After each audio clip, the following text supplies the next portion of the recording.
Hello everyone, welcome back to IGNOU exams. आज मैं आपको इग्नू के course BPAS 186 stress and time management की यूनिट्स कंप्लीट करवाऊंगी। देखिए, ये जो बुक है आपकी, इसमें टोटल 3 ब्लॉक्स दे रखे हैं और अभी मैंने फर्स्ट ब्लॉक कंप्लीट करवा दिया है। सेकंड ब्लॉक की आज मैं आपको यूनिट 8 करवाऊंगी, यूनिट 7 भी करवा दी है, सॉरी थर्ड ब्लॉक। पहले मैं आपको थर्ड ब्लॉक करवा रही हूँ, उसके बाद में हम इसका सेकंड ब्लॉक कंप्लीट करेंगे। तो देखिए, यूनिट 7 हो गई है, आज हम इसकी यूनिट 8 को कंप्लीट करेंगे। यूनिट का नाम है stress management approaches and techniques. Unit 8 चलते हैं, पेज नंबर 96 पर है। अगर आप में से किसी के पास बुक नहीं भी है तो कोई दिक्कत की बात नहीं है, आप वैसे भी वीडियो पोस्ट करके भी इनको क्वेश्चंस को यहाँ से कंप्लीट कर सकते हैं। देखिए, चेक योर प्रोग्रेस 1 में आपको 2 क्वेश्चंस दे रखे हैं।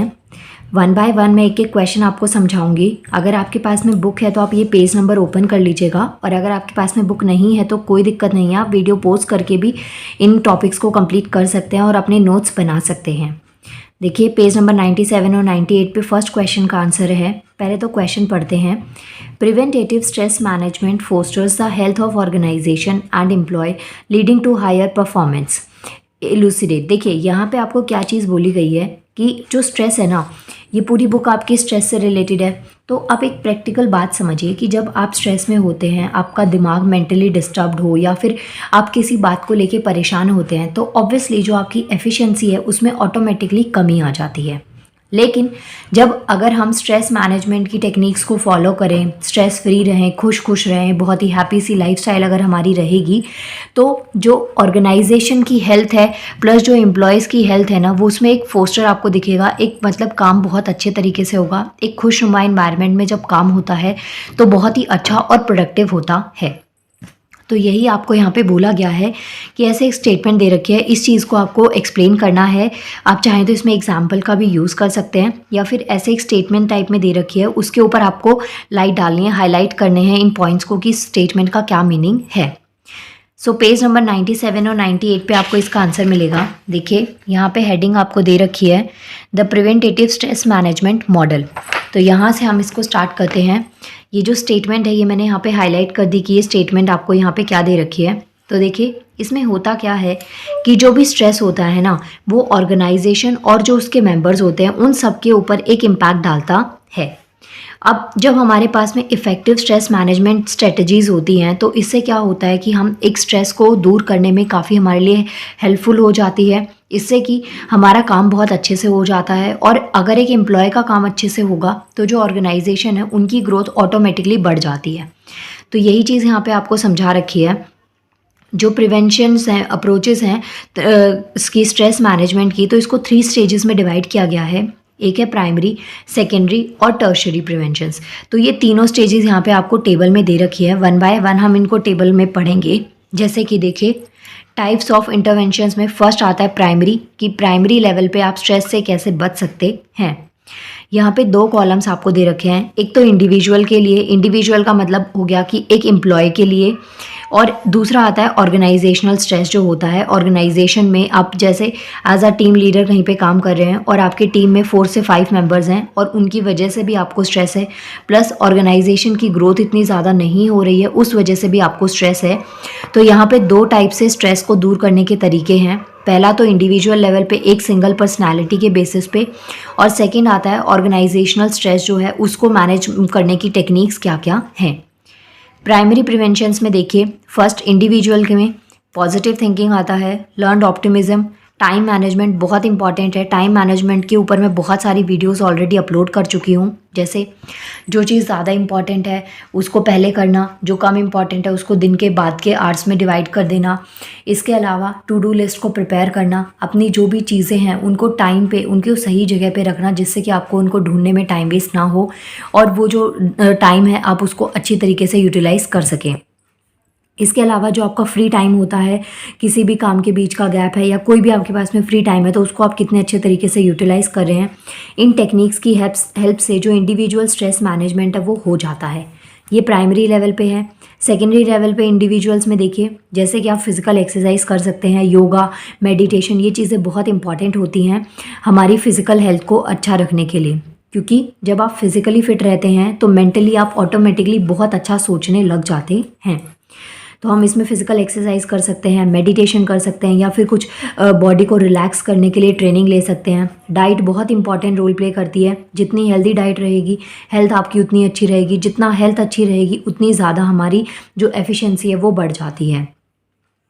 टर्शरी प्रिवेंशंस में आता है ओपनिंग अप, या प्रोफेशनल हेल्प, काउंसलिंग और थेरेपी आप यहाँ पे ले सकते हैं इंडिविजुअल लेवल पे। तो ये जो तीनों थी ना, प्राइमरी, सेकेंडरी और टर्शरी, ये हमने इंडिविजुअल स्ट्रेस मैनेजमेंट टेक्निक्स में पढ़ी।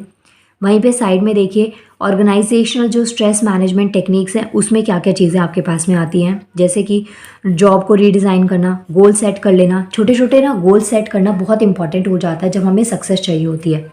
हो सकता है कि आप टाइम टेबल को बहुत लंबे टाइम तक फॉलो नहीं कर पाते, तो उस टाइम पे आप ये कर सकते हैं कि आप 1 डे का या कुछ आवर्स का एक टाइम टेबल बनाएं, उसे आपको फॉलो करना है। और धीरे धीरे डे, फिर 2 डेज़, फिर 3 डेज़, ऐसे वीक, फिर मंथ, ऐसे ईयरली, तो आप अपने आप को अच्छे तरीके से सेट कर पाएंगे जब आपके पास में एक गोल सेट हो जाता है। नेक्स्ट है रोल निगोशिएशन या सिलेक्शन, प्लेसमेंट और मेंटरिंग। ये चीज़ें जो आती है ये हमारी ऑर्गेनाइजेशनल स्ट्रेस मैनेजमेंट टेक्निक्स में आती हैं। सेकेंडरी लेवल पे आता है कि हम एक टीम बिल्ड कर सकते हैं। एक कोई भी टास्क आपको मिला, उसके लिए आपने एक अच्छे से टीम को प्रिपेयर कर लिया और उस टीम में स्किल वाइज लोगों को काम उनका डिस्ट्रीब्यूट कर दिया, जिससे कि आपके ऊपर कोई एज सच बर्डन ना आए और आपकी जो टीम है वो भी उस काम को बहुत ही लाइटली लेके उस काम को ख़त्म कर पाए। क्योंकि किसी चीज़ का जब ओवर बर्डन आ जाता है तो चीज़ें अच्छे तरीके से टैकल नहीं हो पाती है। सोशल सपोर्ट एट वर्क हो सकता है। तो ये आपका हो गया सेकेंडरी प्रिवेंशंस में। टर्शरी में देखिए वेलनेस प्रोग्राम्स, जैसे हेल्थ को लेके आपने अवेयरनेस स्प्रेड कर दी, पॉजिटिव थिंकिंग को लेके आप अवेयरनेस को स्प्रेड करें, तो ऐसी चीज़ें हमारे टर्शरी प्रिवेंशंस में आती हैं। तो इस क्वेश्चन के लिए आपको यहाँ से स्टेटमेंट दे रखी है। इसको 3 स्टेजेस में इसको डिवाइड किया गया है। फर्स्ट आता है प्राइमरी, सेकेंडरी और टर्शरी। ये तीनों प्रिवेंशंस इंडिविजुअल लेवल पे और ऑर्गेनाइजेशन लेवल पे आप यहाँ से पढ़ सकते हैं। अगर आपके पास में बुक नहीं है, स्क्रीनशॉट ले लीजिए और इस टेबल को बहुत अच्छे से पढ़कर जाइएगा। नेक्स्ट देखते हैं। Question number 2 is what are the benefits of conducting a stress audit. Stress audit conduct करने के क्या क्या बेनिफिट्स हो सकते हैं, इसका आंसर मिलेगा आपको पेज नंबर 98 और 199 पर। देखिए पहले तो आपको टर्म डिफाइन करनी है, स्ट्रेस ऑडिट क्या होता है। इसके बाद में सेकंड पॉइंट में आप इसके बेनिफिट्स को बताएंगे।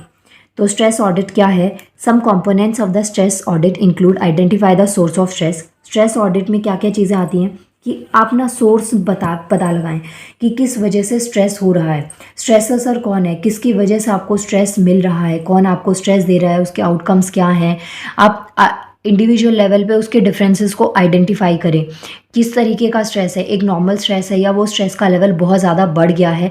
तो इस तरीके से आप चीज़ों को जब आइडेंटिफाई करते हैं तो वो चीज़ें आती हैं हमारे स्ट्रेस ऑडिट के अंदर। इसमें और भी कुछ फैक्टर्स आते हैं जैसे age, gender, occupation, education level, socio economic status, या फिर कुछ हम रिकॉग्नाइज कर सकते हैं कुछ प्रेडिक्टर्स को, जो प्रेडिक्टर्स होते हैं स्ट्रेस के, और उसके ऊपर आप वर्क कर सकते हैं। इससे क्या होगा कि जो स्ट्रेस है ना वो जब कम हो जाएगा या फिर आप स्ट्रेस को रिड्यूस कर पाएंगे तो उससे जो आपकी एफिशिएंसी है और जो आपकी हेल्थ है वो दोनों ही काफ़ी हद तक इम्प्रूव हो जाती हैं। तो ये चीज़ें आती है हमारी स्ट्रेस ऑडिट के अंदर। यहाँ पे एक स्टेटमेंट भी आपको दे रखी है स्ट्रेस ऑडिट से रिलेटेड, तो आप यहाँ पे इसको समझ लीजिएगा। पहले स्ट्रेस ऑडिट आपको डिफाइन करना है क्या होता है, कैसे आप इसका आंसर लिखेंगे। उसके बाद में नेक्स्ट आता है हमारे इसके बेनिफिट्स क्या क्या हैं कि स्ट्रेस ऑडिट को कंडक्ट करने के, जैसे कि आपने कुछ फैक्टर्स को कलेक्ट किया कि इन चीज़ों की वजह से स्ट्रेस आ रहा है, चीज़ों का एक डेटा आपने कलेक्ट किया, उसके बाद में आप उसको एनालाइज करके उस प्रॉब्लम का सोल्यूशन निकाल रहे हैं। ये चीज़ें हमारे स्ट्रेस ऑडिट में आती हैं। तो इसके बेनिफिट्स क्या क्या हैं, इसके अंदर कुछ डायग्नोस्टिक टूल्स और जो प्रैक्टिकल अप्रोचेज़ होती हैं स्ट्रेस मैनेजमेंट की, वो सब चीज़ें इंक्लूड होती हैं। इससे हम ऑर्गेनाइजेशनल और इंडिविजुअल की जो स्ट्रेंथ और वीकनेस होती है, मतलब कि हर किसी की अपनी स्ट्रेंथ होती है, पावर होती हैं कुछ, और कुछ वीकनेस होती हैं, कुछ वीक पॉइंट होते हैं। तो इसको जब आप रिकॉग्नाइज करके वर्क करते हैं अपनी स्ट्रेंथ और वीकनेस के ऊपर, तो आपको एक अच्छा सक्सेस रेट मिलता है। नंबर ऑफ़ टाइम्स ऐसा नहीं होता कि हमारी जो स्ट्रेंथ है उन्हें ही हम बढ़ाते चले जाएं। कई बार हमारी जो वीकनेस होती है हमें उसके भी ऊपर वर्क करके उसको स्ट्रेंथ के इक्वल नहीं तो कम से कम इस हद तक लेकर आना पड़ता है कि वो दोनों चीज़ें बैलेंस हो पाए। तो स्ट्रेंथ और वीकनेस जो इंडिविजुअल की उसको आइडेंटिफाई करके उसके ऊपर वर्क करना ये बहुत इम्पॉर्टेंट हो जाता है। तो ये चीज़ें आपके बेनिफिट्स में आती है कि स्ट्रेस जो आप ऑडिट को कंडक्ट करवाते हैं इसके क्या क्या बेनिफिट्स हो सकते हैं। इसके अलावा यहाँ पे आप इस आंसर को पढ़ लीजिएगा और पॉइंट्स अगर आपको चाहिए तो। नाउ ये देखिए आपका चेक योर प्रोग्रेस 1 कंप्लीट हो गया जिसमें मैंने 2 क्वेश्चंस करवाए हैं। नेक्स्ट वीडियो में मैं आपको इसका चेक योर प्रोग्रेस 2 करवाऊंगी, उसमें भी आपको 2 क्वेश्चंस दे रखे हैं। नाउ मिलते हैं नेक्स्ट वीडियो में। Thank you so much.